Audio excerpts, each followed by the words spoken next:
ಗುರುಗಳಾದ ಶ್ರೀ ಕಾಯಕ ಯೋಗಿ ಶಿವಶರಣ ಮುರಳಿ ಚೆನ್ನಯ್ಯನವರ 918ನೇ ಜಯಂತಿ ಮಹೋತ್ಸವ.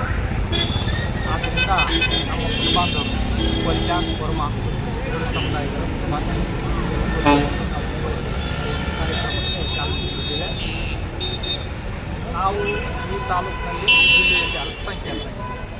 ಆದ್ದರಿಂದ ನಾವು ಅತಿ ವಿಜೃಂಭಣೆಯಿಂದ ಮಾಡೋಕ್ಕಾಗಲಿಲ್ಲ, ಸರಳವಾಗಿ ಆಚರಣೆ ಮಾಡ್ತಾಯಿದ್ದೀವಿ.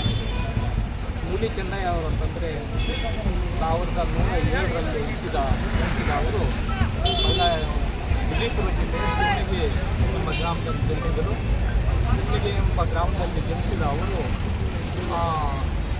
ಬಸವ ಕಲ್ಯಾಣದಲ್ಲಿ ಹೋಗಿ ಈ ಬಸವಣ್ಣನವರ ಅನ್ಯಾಯಗಳಾಗಿ ಅವರ ಜೊತೆಯಲ್ಲಿ ಒಟ್ಟಾಟ ಇಟ್ಟುಕೊಂಡು ಅವರು ಜನರಿಗೆ ಜನಸಮುದಾಯದವರಿಗೆ ಬರೀ ಕೊಂಚ ಪರಮರಿಗೆ ಎಲ್ಲ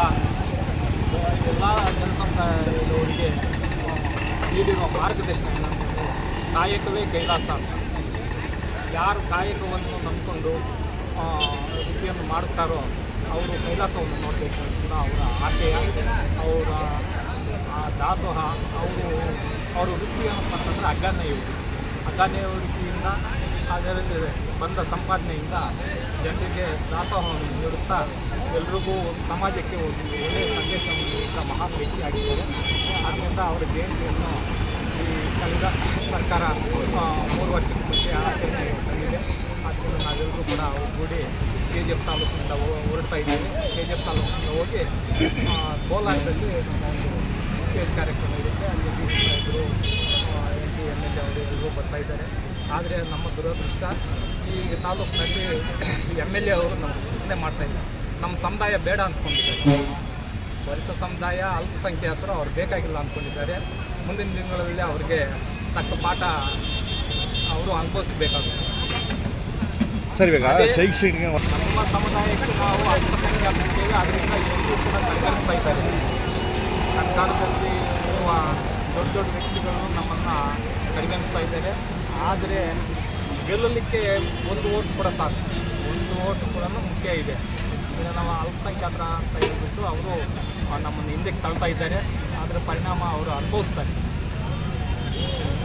ಅದೇ ರೀತಿಯಾಗಿ ತಾಲೂಕು ಆಡಳಿತ ಏನಿದೆ, ತಾಲೂಕು ಆಡಳಿತ ಕೂಡ ನಮ್ಗೆ ಯಾರು ಸ್ಪಂದಿಸ್ತಾ ಇಲ್ಲ.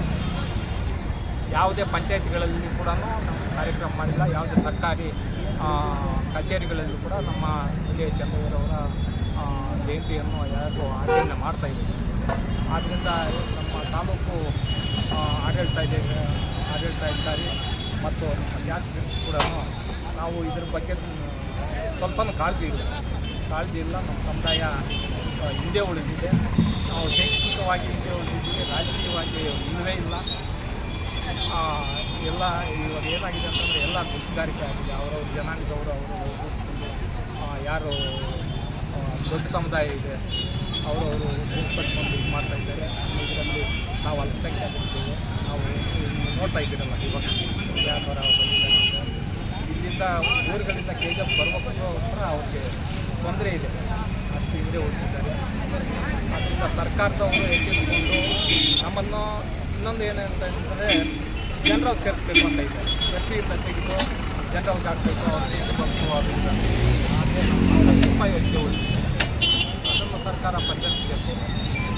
ನಮ್ಮ ಶೈಕ್ಷಣಿಕವಾಗಿ ನಾವು ಮುಂದೆ ಬಂದು ನಾವು ಪ್ರೋತ್ಸಾಹ ಮಾಡ್ತಾಯಿದ್ದೀವಿ. ಈ ದಿವಸ ಕೋಲಾರ ಜಿಲ್ಲೆ ಕನ್ನಡ ಸುವರ್ಣ ಮೀಟಿಂಗ್ ಅಂದ್ಕೊಂಡು ಮಾತಾಡ್ತಾರೆ.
ಸುಲ್ತಾನ್ಪುರ್ ತಾಲೂಕ್ ಪಂಚಾಯತಿ ಜಿಲ್ಲಾ ಪಂಚಾಯತಿ ನಮ್ಮ ಕಮ್ಯುನಿಟಿಗೂ ಒಂದು ಸಹಾಯ ಮಾಡಬೇಕು.